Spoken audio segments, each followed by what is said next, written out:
మీరు భారత స్టాక్ మార్కెట్ను ఒక్కసారి చూస్తే అది ఒక విపత్తులా కనిపించదు. సెన్సెక్స్ మరియు నిఫ్టీ వాటి ఇటీవలి గరిష్ట స్థాయిల నుండి కేవలం కొన్ని శాతం మాత్రమే కింద ఉన్నాయి. అది నిరంతర పతనంలో లేదు మరియు పెద్ద రంగాల కదలికలు దాదాపుగా ఫ్లాట్గా కనిపించే ఒక సూచికలో దాగి ఉన్నాయి. ప్రపంచవ్యాప్తంగా పరిశీలిస్తే మీరు ఇదే విధమైన నమూనాను చూస్తారు. కొన్ని వారాల అస్థిరమైన ట్రేడింగ్ తర్వాత S&P 500 కూడా దాని ఇటీవలి గరిష్ట స్థాయిల కంటే కేవలం కొన్ని శాతం దిగువన ఉంది. పెట్టుబడిదారులు ఇప్పటికీ వడ్డీ రేట్లు, ద్రవ్యోల్బణం మరియు AI కథనాలపైనే దృష్టి పెట్టారు మరియు మార్కెట్ ధరలు ఎక్కువగా మధ్యప్రాచ్య యుద్ధం అనేది ఒక నియంత్రిత తాత్కాలిక షాక్ అని, దాన్ని చివరికి పరిష్కరించగలరనే అభిప్రాయాన్ని ప్రతిబింబిస్తాయి. కానీ మీరు భారతదేశంలో ఉంటే ఇక్కడ మన మురి చమురులో దాదాపు 4 వంతులు మరియు మన గ్యాస్ అవసరాలలో గణనీయమైన వాటా దిగుమతుల ద్వారా తీర్చబడతాయి. మీరిప్పుడే దీన్ని తేలిగ్గా తీసుకోలేరు. ప్రపంచం ఇప్పటి వరకు చూసిన అతిపెద్ద భౌతిక ఇంధన అంతరాయాలలో ఒకదానికుండా మనం వెళుతున్నాము. కొన్ని అంచనాల ప్రకారం చరిత్రలో ప్రపంచ చమురు మరియు గ్యాస్ ప్రవాహాలకు ఇది అతిపెద్ద షాక్.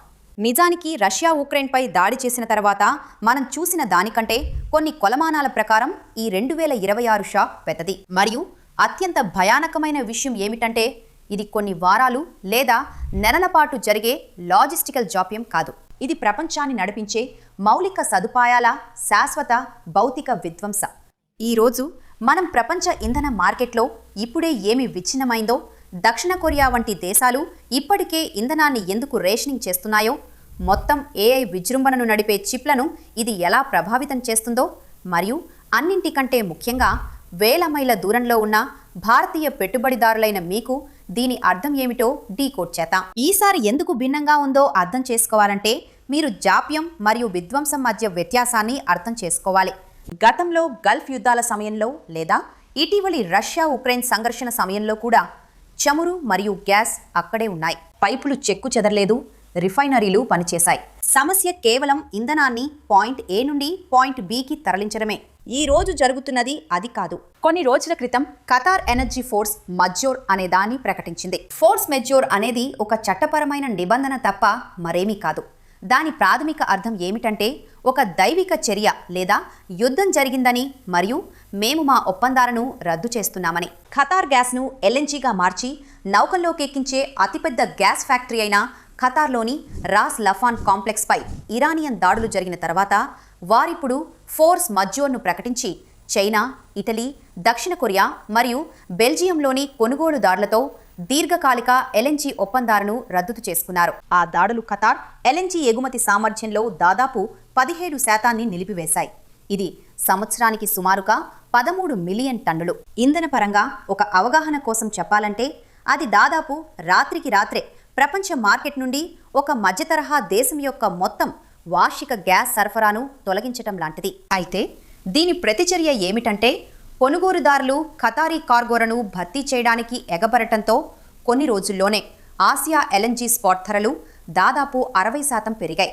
బెంచ్మార్క్లను తిరిగి బహుళ సంవత్సరాల గరిష్ట స్థాయిలకు నెట్టివేశాయి. మనం దక్షిణ కొరియాను చూద్దాం. అది తన చమురులో దాదాపు మొత్తాన్ని దిగుమతి చేసుకుంటుంది మరియు ప్రపంచంలోని అతిపెద్ద LNG కొనుగోలుదారుల్లో ఒకటిగా ఉంది. గ్యాస్ ఆధారిత ప్లాంట్లు దాని విద్యుత్లో దాదాపు 27% ఉత్పత్తి చేస్తాయి. కాబట్టి LNG సరఫరాలో ఏదైనా అంతరాయం గ్రిడ్ మరియు ఫ్యాక్టరీలు రెండింటినీ దెబ్బతీస్తుంది. సియోల్ ఇప్పటికే ఇంధన పొదుపు చర్యలను ప్రవేశపెట్టింది. వాటిలో ప్రభుత్వ వాహనాలను ప్రతివారం ఒకరోజు రోడ్లపైకి రాకుండా చేసే రొటేషన్ సిస్టమ్ కూడా ఉంది. ప్రపంచంలోని మెమరీ చిప్లలో అధిక భాగాన్ని సరఫరా చేసే చిప్ మేకర్లు ఉన్న ఆ దేశం అకస్మాత్తుగా విద్యుత్ను నిరంతరాయంగా ఉంచడం గురించి ఆందోళన చెందాల్సి వస్తోంది. కానీ ఇది జరుగుతున్న తీరులో ఒక విచారకరమైన, దాదాపు నమ్మశక్యం కాని వైరుధ్యం ఉంది. ఖతార్లో దాడికి గురైన రాస్ లఫాన్ అనే సౌకర్యం ప్రపంచంలోనే అతిపెద్ద గ్యాస్ క్షేత్రానికి ఒక వైపునుంది. అదే భౌగోళిక శిల యొక్క మరొక వైపు ఇరాన్కు చెందినది. దానిని సౌత్ పార్స్ అని పిలుస్తారు. మొదట ఇరాన్ వైపు దాడి జరిగింది. ఆ తర్వాత ప్రతీకారంగా ఖతార్ వైపు దాడి జరిగింది. కాబట్టి 4 ఖండాలకు LNGగా మారే అణువులు మరియు ప్రపంచ వ్యవసాయానికి ఆహారాన్నిచ్చే అమోనియా కోసం ఫీడ్ స్టాక్ అన్నీ ఒకే శిల నుండి వస్తాయి. మరి ఇప్పుడు ఆ శిలకి ఇరువైపులా ఉన్న కీలకమైన సౌకర్యాలు ప్రభావితమయ్యాయి. మరి ఇక్కడే చాలా మంది ప్రజలు గమనించని విషయం ఉంది. ఒకవేళ ఖతార్ రేపే దీనిని పునర్నిర్మించాలనుకున్నా అది కేవలం కొన్ని విడి భాగాలను ఆర్డర్ చేయలేదు. ఎల్ఎన్జీ ట్రైన్లకు ఫీడ్ చేసే భారీ యంత్రాలు, ముఖ్యంగా మెగా స్కేల్ ఎయిర్ సెపరేషన్ యూనిట్లు ఏఎస్యూలు నిర్మించడానికి మరియు ఇన్స్టాల్ చేయడానికి సాధారణంగా 3 నుండి 4 సంవత్సరాలు పడుతుంది మరియు ప్రపంచవ్యాప్తంగా కేవలం కొన్ని ప్రత్యేక కంపెనీలు మాత్రమే వాటిని ఆ స్థాయిలో సరఫరా చేయగలవు. కాబట్టి వాస్తవానికి సామర్థ్యం అంతా తిరిగి రావటానికి సగం దశాబ్దంలో అధిక భాగం పడుతుంది. ఇప్పుడు క్లౌడ్ గురించి మాట్లాడుకుందాం. ఆకాశంలో ఉండే మేఘం కాదు, చిప్లపై నడిచే డేటా సెంటర్ క్లౌడ్. అవి కూడా ఇదే శిలపై ఆధారపడి ఉంటాయి. ఖతార్ యొక్క Ras Laffan complex north field నుండి గ్యాస్ను ప్రాసెస్ చేస్తుంది మరియు ఆ ప్రక్రియలో దాని ఎల్ఎన్జీ కార్యకలాపాల ఉప ఉత్పత్తిగా ప్రపంచంలోని హీలియంలో 30% సరఫరా చేస్తుంది. హీలియం అనేది ఏఐ విజృంభణకు శక్తినిస్తున్న చిప్లను ప్రింట్ చేసే లిథోగ్రఫీ, ఇతర సాధనాలు చల్లబరచడానికి, స్థిరీకరించడానికి సహాయపడే ఒక అదృశ్య ఉత్కృష్ట వాయువు. అందుకే రాస్ లఫాన్ పనిచేయటం ఆపేసినప్పుడు అది కేవలం చెమురు, గ్యాస్ ప్రవాహాలను అడ్డుకోవడమే కాకుండా ప్రపంచ హీలియం సరఫరాలో 1/3 కూడా అడ్డుకుంది. ఇది ఏఐ మోడళ్లకు శిక్షణ ఇచ్చి నడిపించే ఫ్యాబ్లు, సాధనాలపై ప్రత్యక్ష ఒత్తిడిని కలిగించింది. ఇంధన షాక్, ఏఐ హార్డ్వేర్ షాక్ అనేవి 2 వేర్వేరు విషయాలు కావు. అవి 2 ఒకే కథలోని భాగాలు.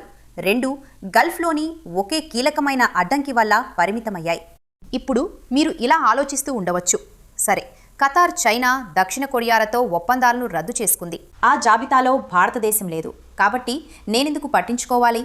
అయితే మీరు ఎందుకు పట్టించుకోవాలో ఇక్కడుంది. భారతదేశం తన ముడి చమురు అవసరాల్లో అత్యధిక భాగానికి, అంటే 10 బ్యారెళ్లలో దాదాపు 9 బ్యారెళ్లకు దిగుమతులపై ఆధారపడి ఉంది. మరియు ఆ ఆధారపడటం ఇప్పుడప్పుడే పోయేలా లేదు. ఢిల్లీ హార్ముజ్ జలసంధిపై ఆధారపడటాన్ని తగ్గించుకోవడానికి ప్రయత్నించింది. మరియు ఈరోజు మన ముడి చమురులో సుమారు 70% ఆ ఒక్క కీలక అడ్డంకికి బయటి నుండే వస్తుంది. కానీ ధరల నిర్ధారణ ఇప్పటికీ మధ్యప్రాచ్య ప్రామాణికాలు, గ్లోబల్ స్పాట్ మార్కెట్లపై ఆధారపడి ఉంటుంది. కాబట్టి ఆసియా ఎల్ఎన్జీ ధరలు కొన్ని రోజుల్లో 40-50% పెరిగినప్పుడు ఆ అధిక ధరలు చివరికి భారతదేశం అదనంగా చెల్లించే మొత్తంపై ప్రభావం చూపుతాయి. ఇంధనం అంత ఖరీదైనప్పుడు అది మొత్తం ఆర్థిక వ్యవస్థపై ఒక భారీ అదృశ్య పన్నులా పనిచేస్తుంది. కాబట్టి మీ పోర్ట్ఫోలియోలోని కంపెనీల గురించి ఆలోచించండి. సిమెంట్, స్టీల్, రసాయనాలు, ఎరువులు. అవి భారీ మొత్తంలో ఇంధనం, విద్యుత్ను వినియోగిస్తాయి. వాటి ఇంధన ఖర్చులు అకస్మాత్తుగా పెరిగితే వాటి మార్జిన్లు దెబ్బతింటాయి. మరియు అది అంతటితో ఆగదు. భారతదేశం ఒకే బ్యారెల్ నూనెను కొనడానికి ఎక్కువ డబ్బు, ఎక్కువ డాలర్లు ఖర్చు చేయవలసి వచ్చినప్పుడు రూపాయి సాధారణంగా బలహీనపడుతుంది. రూపాయి బలహీనపడటం ప్రతి దిగుమతిని ఖరీదైనదిగా చేసి ద్రవ్యోల్బణాన్ని పెంచుతుంది. ద్రవ్యోల్బణం అధికంగా ఉండడంతో వడ్డీ రేట్లను తగ్గించడానికి ఆర్బీఐకి చాలా తక్కువ అవకాశం ఉంది. మరియు రేట్లు ఎక్కువ కాలం పాటు అధికంగా ఉంటే గత 2 సంవత్సరాలుగా మనం చూస్తున్నటువంటి అధిక వాల్యుయేషన్లను మార్కెట్ సమర్థించుకోవడానికి కష్టపడుతుంది. మరియు ఇది మీకు ఇంకా అతిశయోక్తిగా అనిపిస్తే దీనిని పరిగణించండి. మార్చి 24వ తేదీన ఈ సంక్షోభం మధ్యలోనే పెట్రోలియం మరియు సహజ వాయువు మంత్రిత్వ శాఖ అత్యవసర వస్తువుల చట్టం కింద ఒక కొత్త ఉత్తర్వును హడావిడిగా జారీ చేసింది.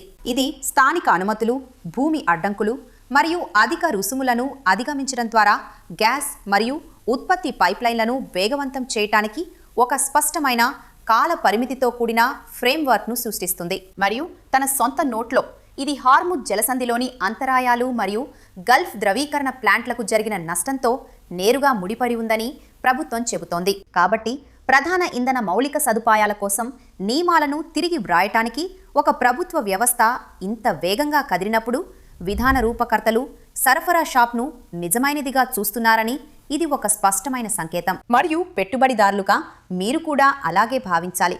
మనం నిర్మాణాత్మక కొరత ఉన్న యుగంలోకి ప్రవేశిస్తున్నాము. మార్కెట్ ప్రస్తుతం నిద్రలో నడుస్తోంది.